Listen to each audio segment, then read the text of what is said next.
저녁 드라마를 보고 있었습니다. 별로 슬픈 장면도 아니었어요. 그냥 아들이 엄마에게 밥 먹었어? 하고 전화하는 장면이었는데 갑자기 눈물이 났습니다. 그런데 이상한 건 왜 눈물이 나는 건지 본인도 모른다는 거예요. 화가 난 것도 아니고 특별히 슬픈 일이 있었던 것도 아닌데 눈가가 먼저 뜨거워졌습니다. 흘러내린 눈물을 닦다가 문득 이런 생각이 듭니다. 내가 왜 이러지? 나이 들어서 약해진 건가? 그 마음 오늘 제가 대신 읽어봐 드릴게요. 그 눈물에는 생각보다 깊은 이유가 숨어 있거든요. 혹시 이런 경험 있으신가요? 예전에는 웬만한 일에도 눈 하나 깜짝 안 했었어요. 직장에서 억울한 일이 있어도 꾹 참고, 자식이 속을 썩여도 지들도 크면 알겠지 하고 넘기고, 몸이 아파도 이 정도는 아무것도 아니다 하셨을 겁니다. 그랬는데 어느 날 시장을 걷다가 어릴 때 어머니가 즐겨 사시던 고등어 한 손을 보고는 멍하니 발걸음을 멈춰섰습니다.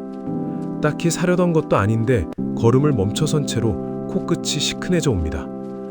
또 손주가 재롱을 피우는데 귀여워서 깔깔깔 웃다가도 왜인지 갑자기 눈물이 핑 돌아서 얼른 고개를 돌리셨던 적. 명절날 혼자 전을 부치다가 기름 냄새가 올라오는 순간 갑자기 주저앉고 싶어졌던 적. 오래된 노래가 라디오에서 흘러나오는데 노랫소리와 함께 그 시절이 통째로 올라와서 손을 멈추고 생각에 빠진 적이요. 처음에는 그냥 넘기셨을 거예요. 내가 좀 피곤한가? 별것도 아닌데 왜 이러지? 요즘 날이 흐려서 그런가? 그런데 그게 한 번이 아니라 자꾸 그러니까 슬슬 이상하다는 생각이 들었을 거예요. 말로 표현하기 힘든 이 느낌, 내가 약해졌나 싶기도 하고 뭔가 변한 것 같기도 하고. 그래서 자식한테도 선뜻 말을 못 하셨을 거예요. 엄마 요즘 눈물이 많아졌어 하면 어디 아프세요? 하고 걱정할까 봐. 혹은 오히려 이제 나이 드셨나 봐요 하고 가볍게 넘길까 봐. 그래서 혼자 속으로만 담아둡니다. 그런데요, 이건 당신이 약해진 게 아니에요. 사실 이건 놀랍게도 뇌가 변하고 있다는 신호입니다. 뇌에는 감정이 올라오지 못하도록 눌러주는 부분이 있습니다. 그 부위를 전전두엽이라고 하는데요. 쉽게 말하면 감정의 브레이크 같은 역할을 합니다. 젊을 때는 이 브레이크가 꽤 강하게 작동을 합니다. 그래서 슬퍼도 꾹 참을 수 있었고 서러워도 표정 하나 안 바꿀 수 있었어요. 그런데 나이가 들면서 이 브레이크가 조금씩 느슨해져요. 감정이 올라오는 속도는 그대로인데 눌러주는 힘이 전보다 약해진 거예요. 그러니까 눈물이 더 빨리 차오르는 거죠. 이걸 심리학에서는 감정 억제 능력의 자연적 이완이라고 합니다.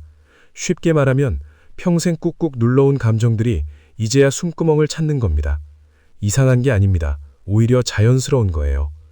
비유하자면 오래된 김치 항아리 뚜껑 있잖아요. 처음에 꽉 눌러놓으면 아무 소리도 안 납니다. 그런데 시간이 지나면 발효가 되면서 뚜껑이 조금씩 들뜨기 시작합니다. 김치가 상한 게 아니에요. 제대로 익어가는 정입니다. 지금 당신의 감정이 딱 그 상태입니다. 약해진 게 아니에요. 더 깊어진 겁니다. 오늘 당장 해보실 수 있는 게 하나 있습니다. 다음번에 눈물이 나려 할 때는 억지로 닦거나 참지 마세요. 그냥 잠깐 5초만 멈추고 마음속으로 이렇게 말해보세요. 아, 지금 내 마음이 나에게 말을 걸고 있구나. 자, 그럼 이런 순간도 있으신가요? 오래된 사진을 꺼내봤는데 딱히 슬픈 생각을 한 것도 아닌데 그 시절이 떠오르면서 눈이 뜨거워지더라고요.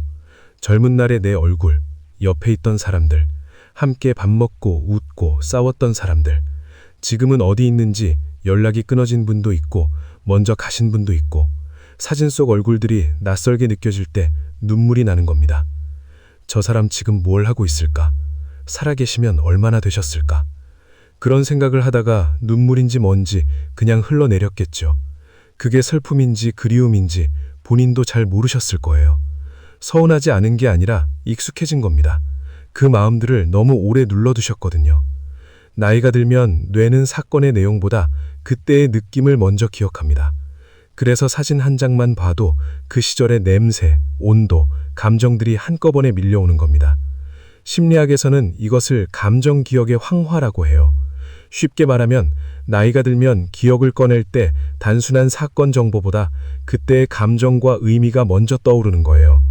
그래서 사진 한 장, 냄새 하나, 노래 한 곡이 그 시절 전체를 통째로 불러오는 겁니다. 라디오에서 오래된 노래가 갑자기 흘러나왔을 때 그 노래 대신 그 노래가 흘렀던 어느 겨울의 저녁이 먼저 떠오르는 것처럼요. 그때의 내가 얼마나 외로웠는지, 얼마나 피곤했었는지, 얼마나 버티고 있었는지요. 그때는 그걸 느낄 틈도 없었을 겁니다. 살아내느라, 버티느라, 감정을 느끼는 일은 늘 나중순이었죠. 그런데 지금의 내가 그때의 나를 대신 알아봐주는 거예요. 그러니 그 눈물은 단순한 슬픔이 아니에요. 예전에 내가 표현하지 못했던 감정을 지금의 내가 뒤늦게 대신 울어주는 겁니다. 말은 이미 지나갔지만 마음은 지워지지 않습니다. 그러니까 그 눈물 부끄러워하시지 않으셔도 됩니다. 오히려 당신이 살아오면서 얼마나 많은 걸 꾹 참아왔는지에 대한 증거예요. 오늘 당장 해보실 수 있는 게 하나 있습니다. 오늘 밤 잠들기 전에 이름 하나만 마음속으로 불러보세요. 오래된 사람, 오래된 기억. 지금은 연락이 닿지 않더라도 그냥 이름 한 번, 그게 다입니다. 잠깐, 여기서 한 가지만 말씀드릴게요. 이건 나이 탓이 아닙니다. 당신이 약해서가 아니에요. 아무도 이 나이에 찾아오는 감정을 어떻게 다뤄야 하는지 가르쳐주지 않았던 것뿐입니다. 학교에서는 공부하는 법을 배웠습니다. 직장에서는 일하는 법을 배웠습니다. 가정에서는 참는 법을 배웠습니다. 그런데 이 나이에 갑자기 올라오는 눈물을 어떻게 받아들여야 하는지는 아무도 알려주지 않았잖아요. 그러니 당신이 당황하는 게 당연합니다. 혼자 이상하게 느끼신 게 당연해요.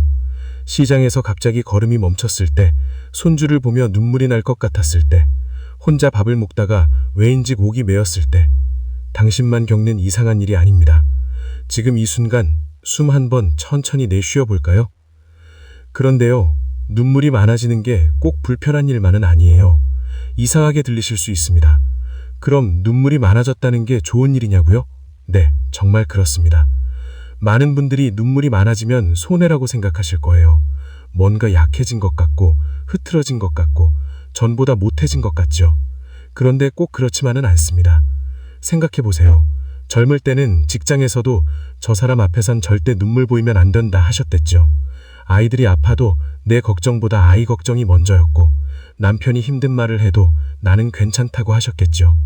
울면 안 됐고 힘들다고 하면 안 됐습니다. 표정 관리까지 해야 했어요. 그 세월이 얼마나 길었는지.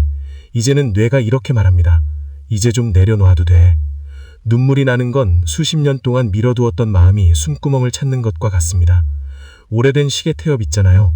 너무 꽉 감아놓으면 오히려 잘 안 돌아가요. 조금 느슨해져야 제대로 돌아가는 거거든요. 지금 당신 감정이 딱 그래요. 조금 느슨해져서 오히려 더 제대로 작동하고 있는 거예요.